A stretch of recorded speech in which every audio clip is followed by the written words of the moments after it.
Okay विद्यार्थी मित्रों नमस्कार ओम शांति। तो આજના વિડિયો લેક્ચરની અંદર કોષીય અંગિકામાં ગયા લેક્ચરમાં આપણે અંતઃકોષરસ જાળનો અભ્યાસ કરેલો। હવે સુકોષકની કોષની અંગિકા ગોલ્ગી કાય જેનો અભ્યાસ આપણે કરશું।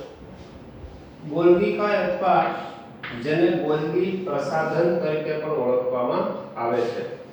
જો કે બાયોલોજી ની અંદર ગોલ્ગી કાયના ઘણા નામ આપવામાં આવે છે, જેવા કે આ બે શબ્દો તો લેખા છે, ગોલ્ગી કાય, ગોલ્ગી પ્રસાધન। પણ ગોલ્ગી પ્રસાધન છે એ વનસ્પતિ શાસ્ત્રમાં વપરાતો શબ્દ છે।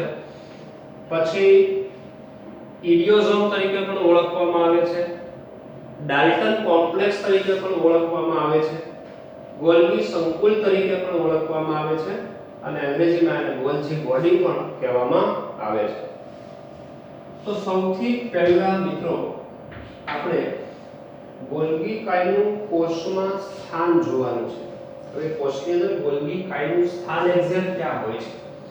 તો જનરલી આ સુકોષ કેન્દ્રીય કોષ છે, કોષ રસપટલ મધ્યમાં આ કોષ કેન્દ્ર છે। તો આ કોષ કેન્દ્ર છે એ કોષ કેન્દ્રની નજીક, કોષ કેન્દ્રની નજીક આવી રીતે આ ગોલ્ગી કાય છે। તો ગોલ્ગી કાય જનરલી કોષની અંદર કોષ કેન્દ્રની નજીક રચના આવેલી હોય છે। હવે સૌપ્રથમ એના સંશોધન વિશેની વાત કરીએ તો કે ભાઈ 1838 ની અંદર ઇટાલીના વૈજ્ઞાનિક કેમિલો ગોલ્ગીએ ઘુવડના ચેતાકોષની અંદર AgNO3 એટલે મિત્રો સિલ્વર નાઇટ્રેટ, એ AgNO3 નું દ્રાવણ હોય અભિરંજક તરીકે વર્તે છે, એમાં ચળકતી જાલિકામય રચનાનું અવલોકન કર્યું। તો એ વાક્ય આખું શું કહે છે કે ભાઈ 1838 ની અંદર સૌપ્રથમ ઇટાલી દેશના વૈજ્ઞાનિક, જે વૈજ્ઞાનિકનું નામ છે કેમિલો ગોલ્ગીએ, એમણે ઘુવડના ચેતાકોષનો અભ્યાસ કરતા હતા અને AgNO3 સિલ્વર નાઇટ્રેટનું દ્રાવણ અભિરંજક તરીકે ઉપયોગમાં કરી અને એમણે કોષ કેન્દ્રની બાજુમાં એક ચળકતી રચના જોઈ। એ ચળકતી રચના છે એને શું કહેવામાં આવે છે? ગોલ્ગી કાય કહેવામાં આવે છે।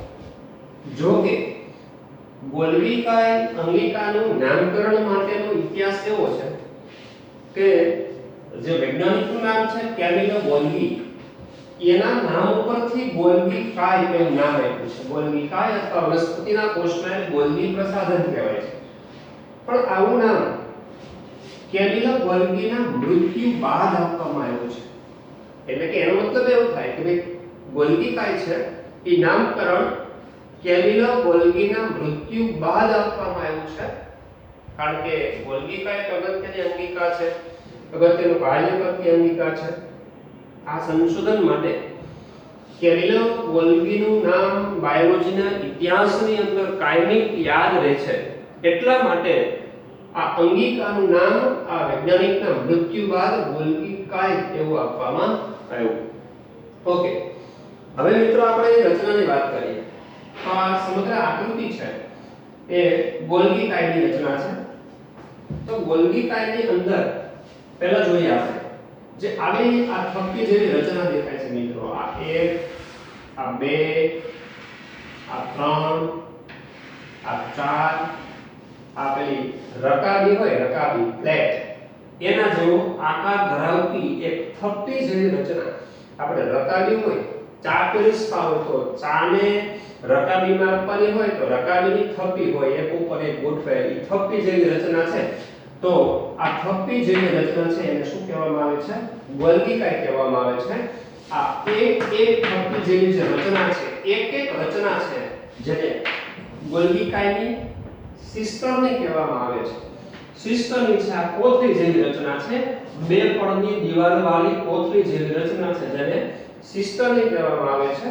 આ સિસ્ટર્નીનો સમૂહ 1 2 3 4 આકૃતિમાં 4 બતાવેલી છે મિત્રો, પણ આવી સિસ્ટમની એક ગોલ્ગીકાયમાં 4 થી 8 જેટલી હોઈ શકે, 4 5 6 7 8 પણ હોઈ શકે, અને આ બધી જ સિસ્ટમનો જે સમૂહ છે એ સમૂહને સામૂહિક રીતે ગોલ્ગી સંકુલ કહેવામાં આવે છે. ઓકે, હવે જોઈ શકો છો કે ભાઈ આ સપાટી છે, આવી રકાબી જેવી સપાટી થાય જેને આપણે બિંબ જેવી સપાટી કહીએ છીએ. તો આ એક સપાટી, આ બીજી સપાટી. અહીંયા જોઈ શકો છો આ સપાટી છે મિત્રો અંતર્ગોળ છે. આ સપાટી કેવી કહેવાય?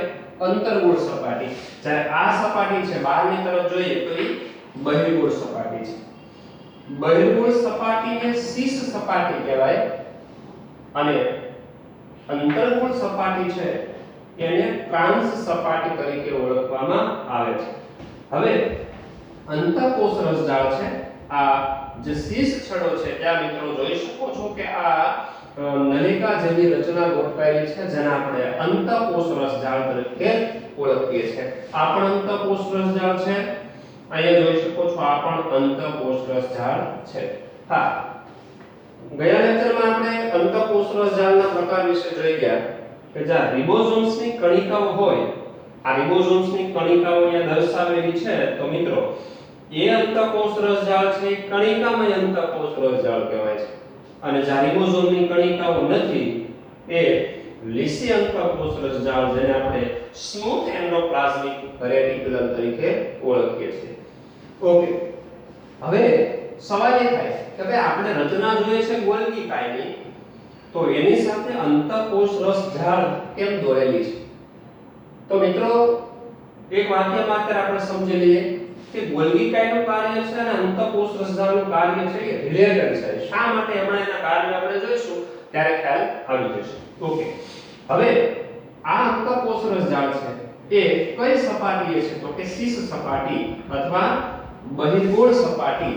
તો બહિર્ગોળ સપાટી છે શીર્ષ સપાટી, જેને આપણે નિર્માણકારી સપાટી પણ કહીશું.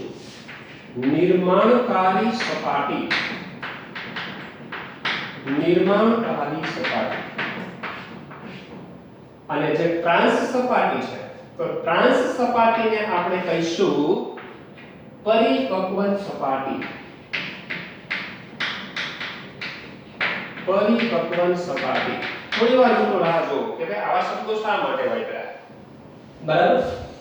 ઓકે, તો આકૃતિ વિશેની માહિતી તમને ખ્યાલ આવી ગયો મિત્રો. હવે એક એક પોઈન્ટને આપણે સમજતા જઈએ. રચના સપાટી ચપટી બિંબ જેવી રચના છે, જોઈ શકો છો. ચપટી બિંબ જેવી રકાબી જેવી રચના, એને આપણે શું કીધું? ચપટી બિંબ જેવી રચના છે. થપ્પીની જેમ ગોઠવાયેલી સિસ્ટમની, આ થપ્પીની જેમ ગોઠવાયેલી રચના છે. આ બધી સિસ્ટમની છે. આ સિસ્ટમની સંખ્યા મિત્રો કેટલી હોઈ શકે? 4 થી 8 ના સમૂહમાં હોઈ શકે. હવે આ સિસ્ટમનો કદ કેટલું છે? સિસ્ટમનો વ્યાસ 0.5 થી 1.0 માઇક્રોમીટર. યાદ રાખજો, એમસીક્યુ પણ પૂછી શકાય મિત્રો કે ભાઈ ગોલ્ગી કાયની સિસ્ટમનો વ્યાસ કેટલો હોય છે? આંકડાકીય માહિતી યાદ રાખવાની છે. 0.5 થી 1.0 માઇક્રોમીટર. આ બધી જ સિસ્ટમને સંયુક્ત રીતે જે થપ્પી જેવી રચના ગોઠવાય છે એ થપ્પી જેવી રચનાને સંયુક્ત રીતે શું કહેવાય મિત્રો? ગોલ્ગી સંકુલ કહેવામાં આવે છે. હવે બે સપાટીની ચર્ચા કરીએ આપણે કે ભાઈ શીર્ષ સપાટી અથવા જેને બહિર્ગોળ સપાટી કહીએ છીએ. આ સપાટી છે બહિર્ગોળ સપાટી અથવા શીર્ષ સપાટી, જેને નિર્માણકારી સપાટી પણ કહેવામાં આવે છે. અને બિંબ જેવી જે આ રચના છે એની ઉપરની સપાટી છે જેને ટ્રાંસ સપાટી, અંતર્ગોળ સપાટી અથવા પરિપક્વન સપાટી તરીકે ઓળખવામાં આવે છે. હવે જોઈ શકો છો ટ્રાંસ સપાટી અને શીર્ષ સપાટી આ ઉપર તરફ છે, નીચે તરફ છે. તો બે સપાટી અલગ અલગ છે, બે છેડાઓ અલગ અલગ છે, પરંતુ એકબીજા સાથે જોડાયેલા છે, સંપૂર્ણ અલગ નથી. કેમ? આ સપાટી છે શીર્ષ સપાટી એ અહીંયા ઉપરની થપ્પીની રચના મતલબ કે ઉપરની જે રચના સિસ્ટમની છે એ બીજા સિસ્ટમના કોન્ટેક્ટમાં છે, એના ઉપરની સિસ્ટમના કોન્ટેક્ટમાં છે, તો આખરે મિત્રો બંને છેડા ભલે અલગ હોય પણ છતાંય એકબીજા સાથે ક્રિયાત્મક રીતે તે જોડાણ ધરાવે છે. ઓકે, હવે આપણે કાર્ય જોઈએ. હા, એની પહેલા એક વસ્તુ હજી ક્લિયર કરી દઈએ કે ભાઈ શીર્ષ સપાટીને નિર્માણકારી સપાટી શા માટે કહેવાય અને ટ્રાંસ સપાટીને પરિપક્વન સપાટી શા માટે કહેવાય. તો મિત્રો બહુ ધ્યાનથી સમજજો. હમણાં આપણે વાત કરી કે અંતઃકોષ રસજાળ અને ગોલ્ગી કાય કાર્યની દ્રષ્ટિએ જોડાયેલા છે. દાખલા તરીકે તમને ખ્યાલ છે કે ભાઈ અંતઃકોષ રસજાળની સપાટી પર રિબોસોમ્સ આવેલા હોય. આ રિબોસોમ્સ નું કાર્ય શું મિત્રો? પ્રોટીન સંશ્લેષણ કરવાનું. હવે પ્રોટીન સંશ્લેષણ કરે છે, પણ જ્યારે રિબોસોમ પર પ્રોટીનનું સંશ્લેષણ પૂરું થાય અને એ પ્રોટીન જ્યારે મુક્ત થાય છે, પ્રોટીન એટલે ઉત્સેચક, કારણ કે દરેક પ્રકારના ઉત્સેચકો છે મિત્રો પ્રોટીનના બનેલા હોય છે. બરાબર, બધા જ ઉત્સેચકો શેના બનેલા હોય? પ્રોટીનના બનેલા હોય છે. હવે આ રિબોસોમ છે, રિબોસોમ જ્યારે પ્રોટીનનું સંશ્લેષણ કરે છે ત્યારે એ પ્રોટીન સંપૂર્ણ ઉત્સેચક તરીકે કાર્ય કરવા માટે સક્ષમ હોતો નથી. અપરિપક્વ હોય છે. હજી ઉત્સેચક તરીકેનું કાર્ય કરવા માટે એ પ્રોટીનની અંદર એ ઉત્સેચકમાં કેટલા પરિવર્તન થવા જોઈએ, મતલબ કે એ ઉત્સેચક પરિપક્વ થવું જોઈએ, પણ એ કાર્ય ગોલ્ગી કાય કરે છે. એટલે મિત્રો અહીંયાથી જે સપાટી પરથી મતલબ કે રિબોસોમ પર જે પ્રોટીનનું સંશ્લેષણ થાય છે એ પ્રોટીન વહન પામી અને ગોલ્ગી કાયની થપ્પીઓમાંથી પસાર થાય છે, મતલબ કે સિસ્ટમની માંથી પસાર થાય છે. એ સિસ્ટમની માંથી પસાર થાય ત્યારે એમાં યથાયોગ્ય પરિવર્તન આવે છે. યથાયોગ્ય પરિવર્તન આવે એનો મતલબ એવો થાય મિત્રો કે જે અપરિપક્વ પ્રોટીન છે, ઉત્સેચક છે, જે કાર્ય કરવા માટે સક્ષમ નથી, એ પ્રોટીન કાર્ય કરવા માટે સક્ષમ બને, એટલે કે પરિપક્વ ઉત્સેચકમાં રૂપાંતર થાય અને એ ઉત્સેચકમાં રૂપાંતર પામ્યા પછી તે અગ્ર છેડા તરફ આવી પુટિકાઓમાં સંગ્રહ પામે છે. જોઈ શકો છો અહીંયા આ મુક્ત પુટિકા છે, એટલે કે પરિપક્વ પુટિકા છે, જે અહીંયાથી આ છેડાઓ પરથી છૂટી પડે, ઉત્સેચકો બધા ભરાઈ જાય, મુક્ત થઈ જાય, પરિપક્વ બની જાય, ત્યારે એને મુક્ત સપાટી કહેવામાં આવે છે, મુક્ત પુટિકા કહેવામાં આવે છે.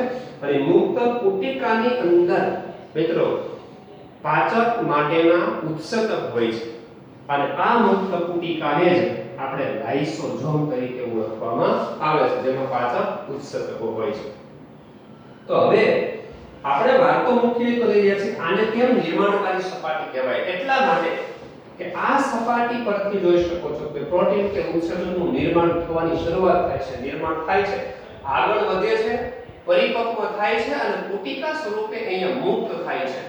મુક્ત થાય છે એટલે એ ઉત્સેચક કાર્ય કરવા માટે પરિપક્વ બને છે, એટલા માટે આ સપાટીને પરિપક્વન સપાટી તરીકે ઓળખવામાં આવે છે. ઓકે, ફરીથી મિત્રો અહીંયાથી પ્રોટીન સંશ્લેષણની શરૂઆત થાય છે, ધીમે ધીમે ગોલ્ગી કાયમાં પ્રવાહ તરફ આગળ જાય છે, ગોલ્ગી કાય તરફ, એટલે આને નિર્માણકારી સપાટી કહેવાય. ગોલ્ગી કાયની થપ્પીઓમાંથી આગળ વધે છે, યથાયોગ્ય પરિવર્તન થાય છે, પરિપક્વ બને છે, પુટિકા સ્વરૂપે મુક્ત થાય છે, એમાં પરિપક્વ ઉત્સેચકો હોય માટે ત્યાંથી મુક્ત પુટિકા સ્વરૂપે મુક્ત થાય એટલે પરિપક્વન સપાટી એને કહેવામાં આવે છે. હા, તો કાર્યની વાત મિત્રો આપણે કરી, જોઈ લઈએ. કોષની બહાર અને કોષાંતરીય લક્ષ્ય સુધી પહોંચાડવાના ઘટકોનું એન્ડોપ્લાઝમિક રેટિક્યુલમમાંથી પુટિકા સ્વરૂપે શીર્ષ છેડાથી સંગઠિત થઈ ટ્રાંસ છેડા તરફ વહન પામે છે. મિત્રો આ પોઈન્ટ બરાબર ખ્યાલ આવી ગયો હશે કે કોષની બહાર, હવે માનો કે કોઈ ઘટકને કોષની બહાર જે પુટિકાઓ બને છે, કોઈ ઉત્સેચક બને છે, કોષની બહાર ગયું છે, કોષની બહાર જાય છે, કામ કરે છે, તો એવા ઘટકો પણ શીર્ષ છેડાથી સંગઠિત થાય અને ટ્રાંસ છેડા તરફથી મુક્ત થાય છે. તો પહોંચાડવાના ઘટકોનું દ્રવ્ય એટલે કે ઉત્સેચક પ્રોટીન જે કાંઈ ઘટક હોય એન્ડોપ્લાઝમિક રેટિક્યુલમ એટલે કે અંતઃકોષ રસજાળમાંથી પુટિકા સ્વરૂપે શીર્ષ છેડાથી સંગઠિત થઈ શીર્ષ છેડો મતલબ બહિર્ગોળ સપાટી જ્યાંથી સંગઠિત થાય અને ટ્રાન્સ છેડા તરફથી પુટિકા સ્વરૂપે મુક્ત થાય છે એટલે કે ટ્રાન્સ તરફ વહન પામે છે નેક્સ્ટ પોઈન્ટ છે મિત્રો એન્ડોપ્લાઝમિક રેટિક્યુલમની મતલબ કે અંતઃકોષ રસજાળની સપાટી પરથી રિબોસોમ્સ જે પ્રોટીન ઉત્પન્ન કરે છે રિબોસોમ જે પ્રોટીન ઉત્પન્ન કરે છે તે ગોલ્ગી કાયમાંથી પસાર થાય ત્યારે પુટિકા સ્વરૂપે મુક્ત થાય ત્યારે તેમાં કેટલાક ફેરફારો થાય છે તો હમણાં આપણે એ વાત કરી કે અહીંથી જે પ્રોટીન સંશ્લેષણ થાય છે જે પ્રોટીન બને છે એ પ્રોટીન ગોલ્ગી કાયમાંથી પસાર થાય ત્યારે એમાં પરિવર્તન આવે મતલબ કે યથાયોગ્ય ફેરફાર થઈ અને ઉત્સેચક એની કાર્ય કરવા માટે સક્ષમ બને પરિપક્વ બને એવું સ્વરૂપ છે ઉત્સેચકોનું બને છે અને ત્યારબાદ પુટિકામાં સંગ્રહિત થઈ અને મુક્ત થાય છે ત્યારબાદ અગત્યનો પોઈન્ટ છે કાર્ય ગ્લાયકોપ્રોટીન અને ગ્લાયકોલિપિડનું મુખ્ય નિર્માણ સ્થાન છે ગ્લાયકોપ્રોટીન મિત્રો જટિલ ઘટકો છે બે ગ્લાયકોજન વત્તા પ્રોટીનનું મિશ્રણ અને ગ્લાયકોજન અને લિપિડનું મિશ્રણ તો આવા બે ઘટકો છે ગ્લાયકોપ્રોટીન અને ગ્લાયકોલિપિડ જે બંધારણ એનો વિગતવાર અભ્યાસ જૈવિક અણુ તરીકેના ચેપ્ટર 9 ની અંદર મિત્રો આપણે કરવાનો છે કે ભાઈ ગ્લાયકોપ્રોટીન અને ગ્લાયકોલિપિડ શું છે બરાબર તો એનું મુખ્ય નિર્માણ સ્થાન છે પણ ગોલ્ગી કાય છે તો ગોલ્ગી કાયમાં ઝડપથી મિત્રો રિવિઝન કરી લઈએ